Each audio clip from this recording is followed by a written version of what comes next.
Hello everyone, it's Christine here and I'm back to share my finished square for the Great Big Little Stitchery Swap, and this particular square is for the lovely Sue Brown, who has already sent me the most beautiful piece of stitchery as part of her square that she has sent to me.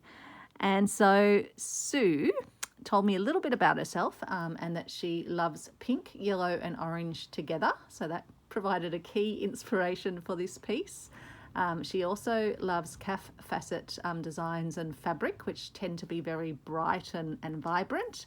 Loves Dia de los Muertos, I hope I said that right, sort of Day of the Dead, and they have the sort of iconography of that is again very, very bright, marigolds and yellows and golds. And in fact, yeah, Sue loves the marigold flower as well.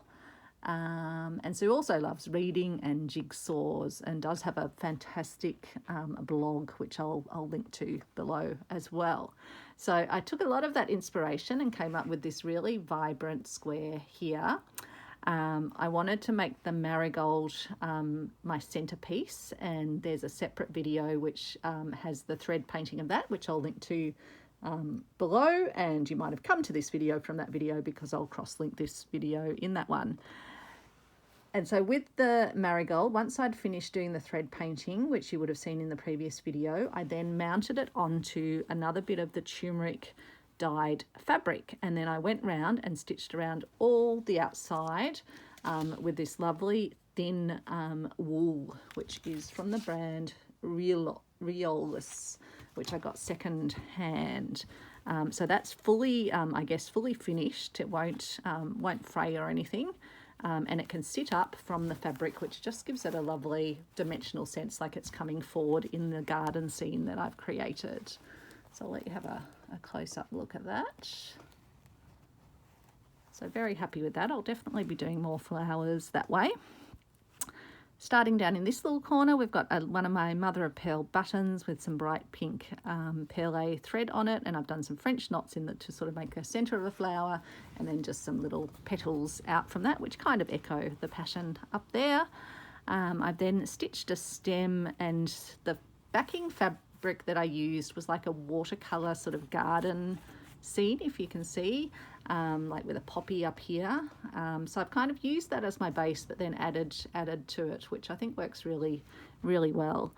So I've got a stem that comes up here, and then the stem I've continued, which wasn't part of the design, all the way up here, including with little flowers and other things under there, flowers and leaves.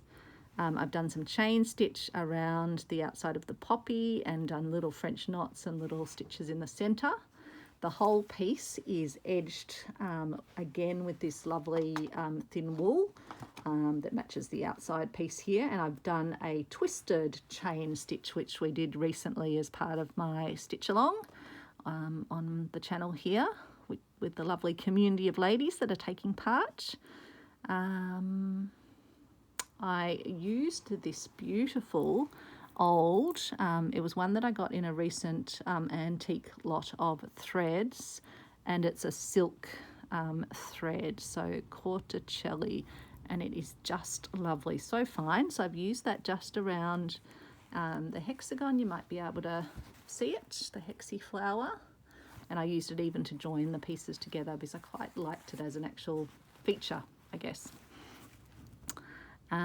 I've done over stitching around my little daisy down here, and again a stem, and I've done a chain stitch for that, and then lazy daisy stitches for the leaves. I've done Algerian eye stitch as the little flowers in the garden, and then lots of little French knots, almost like little rosebuds or little buds in the garden, and that also helps just to make the piece really cohesive, so it almost acts like a seed stitch or something to stitch it down to the background.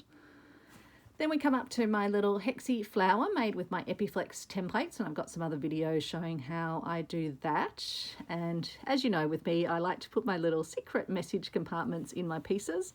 So I've made a little pull-out bit here, which I use my turmeric dyed fabric for, and I've just over stitched all around it. And then it's got a little pouch here where I've written my little note to Sue. And then on the back, I've put my French laundry labels and just used some of that yellow wool to stitch those down, just to kind of link it in with the colour scheme. So that just slides into the pocket, and my hexi is backed with a bit of backing fabric, so that will stay nice and secure. Some more of the Algerian eye stitch up there, and then I'll show you the back because I know Annie likes to see the back of pieces. So yeah, I just love how you can kind of get a bit of a sense of what the design is. And just, yeah, lots of different stitches that I've used there.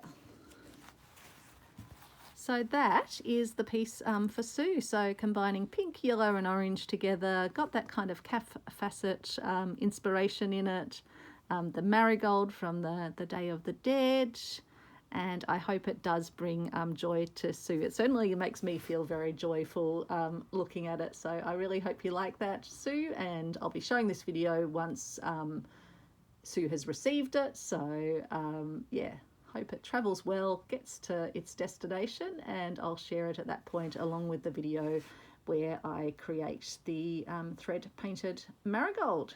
So take care everyone, hope you're having a great day or an evening, and I will see you soon. Bye.